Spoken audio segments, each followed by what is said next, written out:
Assalamualaikum warahmatullahi wabarakatuh. Halo, apa kabar buat teman-teman pejuang NIP dimanapun kalian berada? Jumpa lagi bersama saya Bahtiar Movie dalam channel 1000 Jalan.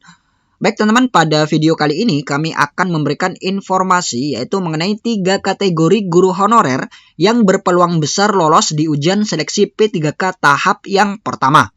Nah, jadi buat teman-teman simak terus video ini. Dan sebelum lanjut, seperti biasa kami ingatkan kembali buat teman-teman yang masih belum subscribe ke channel ini, teman-teman subscribe terlebih dahulu dan tekan tombol loncengnya agar nantinya teman-teman selalu mendapat informasi-informasi terupdate terkait pelaksanaan ujian seleksi P3K ini.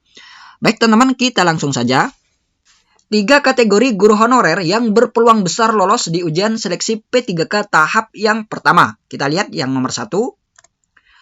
Guru honorer yang mengunci formasi di sekolah induknya.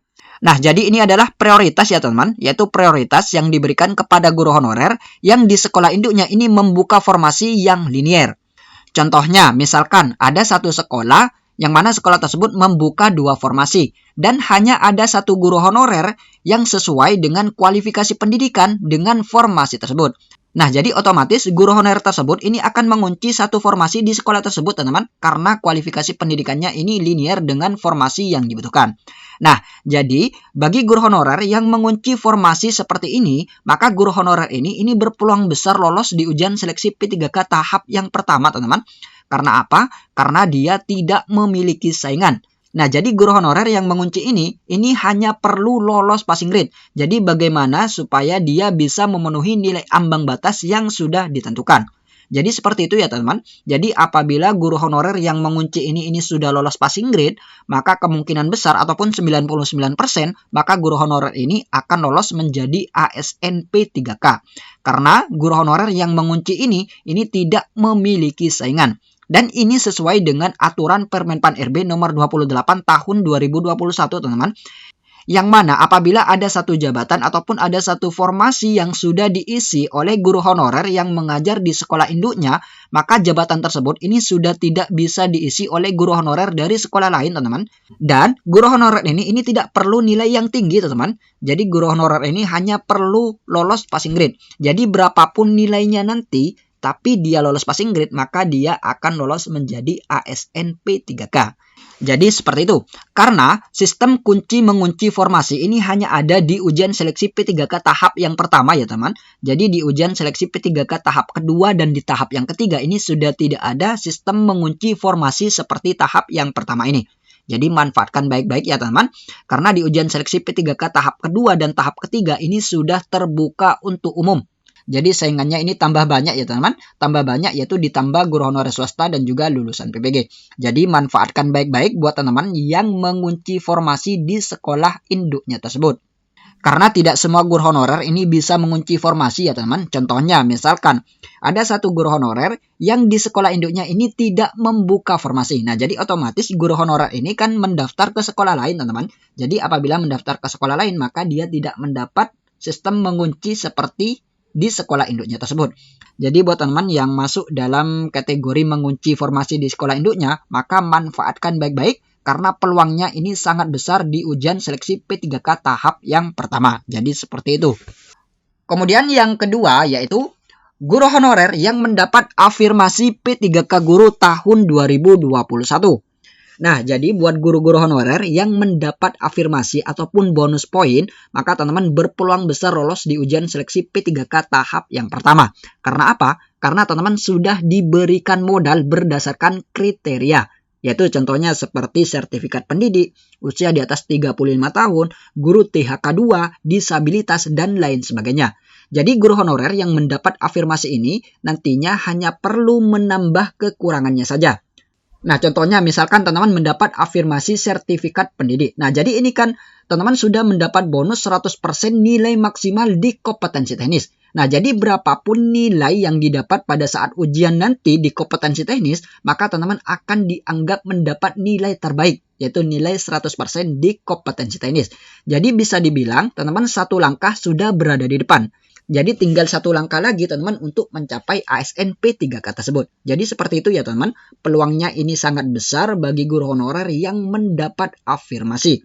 Belum lagi jika teman-teman mendapat afirmasi dan teman-teman mengunci formasi di sekolah induknya. Nah, jadi ini double ya teman-teman. Selain teman-teman mendapat afirmasi, teman-teman juga mengunci formasi di sekolah induknya. Nah, jadi ini adalah paket komplit ya teman-teman. Paket komplit yang harus dimanfaatkan untuk bisa lolos menjadi ASN P3K di tahap yang pertama.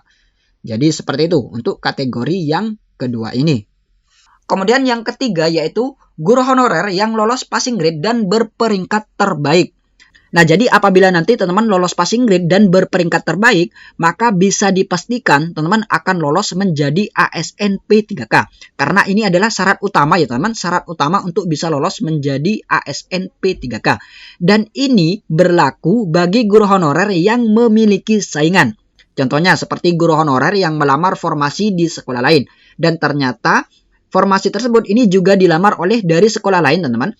Nah, jadi apabila banyak saingan seperti ini, maka berlaku seperti ini, yaitu harus lolos passing grade dan berperingkat terbaik. Jadi seperti itu, teman-teman, berdasarkan aturan Permenpan RB nomor 28 tahun 2021. Dan misalkan nanti teman-teman lolos passing grade tapi kalah perankingan. Nah, jadi ini berdasarkan aturan teman-teman tidak bisa lolos menjadi ASN P3K di tahap yang pertama. Tapi teman-teman jangan khawatir, teman-teman di sini memiliki keistimewaan. Apa keistimewaannya? Yaitu teman-teman sudah memiliki modal lolos passing grade. Nah, jadi modal lolos passing grade di ujian seleksi P3K tahap yang pertama, ini bisa digunakan kembali di ujian seleksi P3K tahap kedua dan di tahap yang ketiga. Nah, jadi nanti ketika teman-teman mengikuti ujian di seleksi P3K tahap kedua, maka teman-teman sudah memiliki modal lolos passing grade. Syaratnya itu hanya dua teman-teman, yaitu teman-teman memilih formasi ataupun jabatan yang sama dengan ujian seleksi P3K tahap yang pertama. Kemudian yang kedua, teman-teman memilih bentuk satuan pendidikan yang sama. Misalkan, contohnya di ujian seleksi P3K tahap pertama, teman-teman memilih jabatan guru kelas di SD misalkan. Nah, jadi jika ingin passing grade-nya ini digunakan di tahap kedua, maka di tahap kedua teman-teman harus melamar di jabatan dan satuan pendidikan yang sama, yaitu harus melamar di jabatan guru kelas dan di SD juga. Jadi seperti itu ya teman-teman, jika passing grade-nya ini ingin digunakan kembali di ujian seleksi P3K tahap kedua dan di tahap yang ketiga. Dan perlu diketahui juga bahwa untuk ujian seleksi P3K ini tinggal menghitung hari saja ya teman-teman, yaitu pada tanggal 13 sampai dengan 17 September tahun 2021. Jadi diharapkan teman-teman selalu menjaga kesehatan dan menerapkan protokol kesehatan agar nantinya pada saat hari H ujian teman-teman dalam keadaan sehat, dalam keadaan fit. Karena nantinya teman-teman akan duduk selama 170 menit untuk mengerjakan soal-soal kompetensi P3K ini.